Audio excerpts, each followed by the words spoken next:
de Philippe Pelletier, que j'appelle à la tribune. Philippe Pelletier, président du plan bâtiment durable. Il vient de Paris, il vient nous faire part de sa vision des méthodes. Méthode actuelle, ce mot de la fin, en tout cas de matinée, est très important. Philippe Pelletier, une fois que les gens ont trouvé leur place, ce qui est le cas,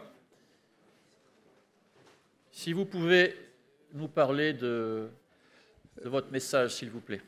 5 grandes minutes, pas davantage, pour partager avec vous les évolutions que nous pensons nécessaires de conduire au plan bâtiment durable jusqu'à l'horizon 2050. Vous savez, ou vous ne savez pas, que nous avons été inventés par Borloo pour être une sorte de passerelle permanente entre les pouvoirs publics et vous tous, les acteurs de la société qui empruntent le chemin vers des bâtiments durables. Pendant les 15 ans qui viennent de s'écouler, nous avons participé tous ensemble à actionner un certain nombre de leviers. Et la question que nous nous posons collectivement est de savoir si ces leviers seront ceux qui vont nous accompagner pendant les 25 ans qui viennent jusqu'à l'horizon 2050, car je vous rappelle que nous sommes sur un parcours où nous nous sommes fixés collectivement comme objectif en 2050, neutralité carbone des bâtiments et basse consommation d'énergie des bâtiments en moyenne sur l'ensemble du parc. Ces 15 ans ont été, à mon sens, une très grande réussite et ce qu'on a vu ce matin en est un produit. Il n'était pas évident que l'ensemble des acteurs du champ du bâtiment et de la ville soient à ce niveau de dynamisme, d'échange, d'innovation, comme l'ont marqué les propos qui nous ont été tenus ce matin. La société a bougé. Et elle a bougé autour de quelques leviers qui ont été alors mis en place, que je résume. Le premier, on parle aux gens d'économie d'énergie parce qu'on pense que c'est quelque chose de compréhensible. Le deuxième levier, on met un niveau élevé de subventions pour lancer le mouvement. Le troisième levier, on travaille au logement ou à l'immeuble collectif. Ça veut dire qu'on s'intéresse aux gens de très près dans leur habitat le plus intime. Le quatrième levier, on porte une attention toute particulière à soutenir et accompagner la demande. Et le dernier levier, on a pensé que pendant toute cette phase, il fallait un État assez présent, assez puissant, assez directif. Et c'est, à mon sens, une grande réussite. Eh bien, je crois que ces leviers-là ne sont pas ceux des 25 ans qui s'ouvrent.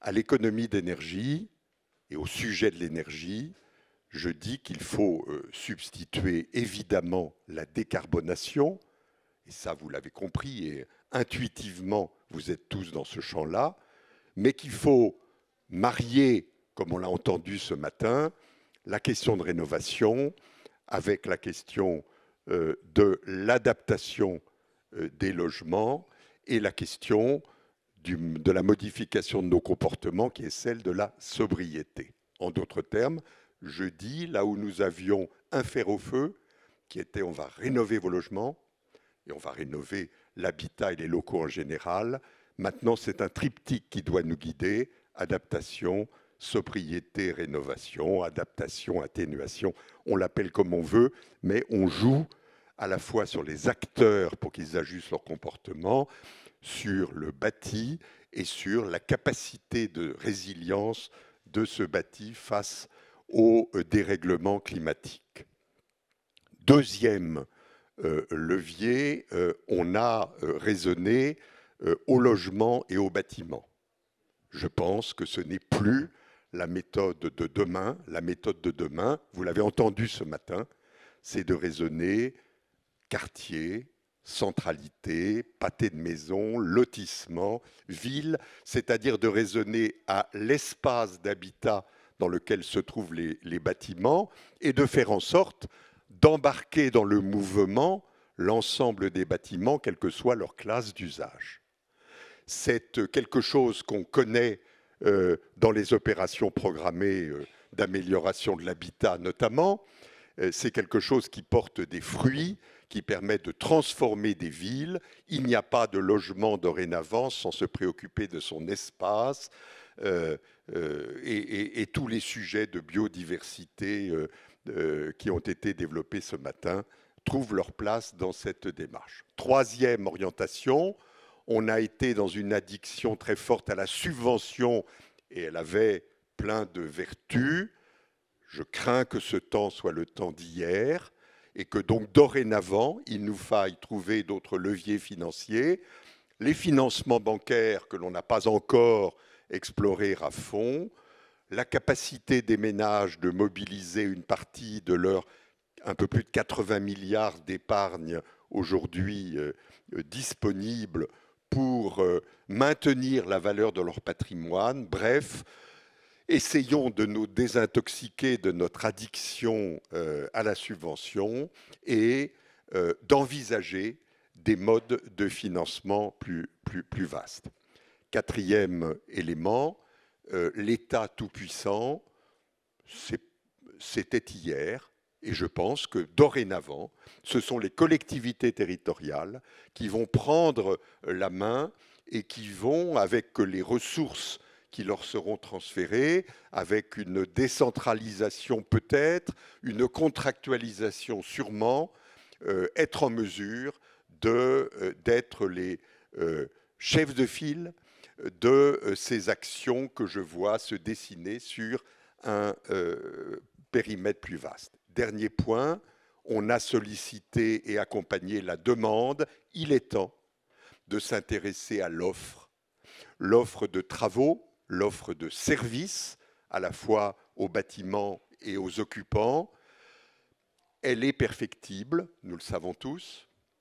Elle a besoin d'être harmonisée partout sur le territoire, y compris dans les secteurs diffus, où elle est peu présente, insuffisamment présente. Et l'objectif, c'est non pas de vérifier en permanence que le gars qui fait les travaux, qui assure les services, il a la qualification qu'il faut, mais de vérifier que le service ou les travaux qui sont vendus, ils assurent la performance attendue, c'est-à-dire qu'on est dans un jeu de garantie de performance.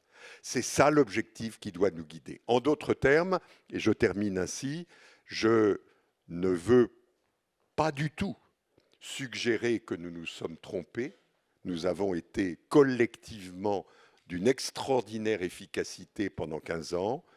Pour atteindre le cap tel qu'il est fixé, ce sont des évolutions assez profondes qu'il nous faut conduire ensemble. Et j'ai mis à l'ordre du jour des instances du plan bâtiment durable l'approfondissement de ces quelques idées que j'agite devant vous.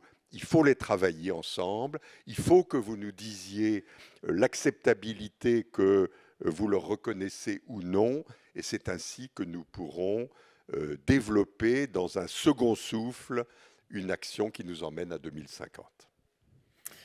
Merci Philippe Pelletier. Je vous donne rendez-vous à 14 h. Franchement, félicitations pour cette demi-journée. Et l'autre demi-journée nous promet également de belles choses. À tout à l'heure.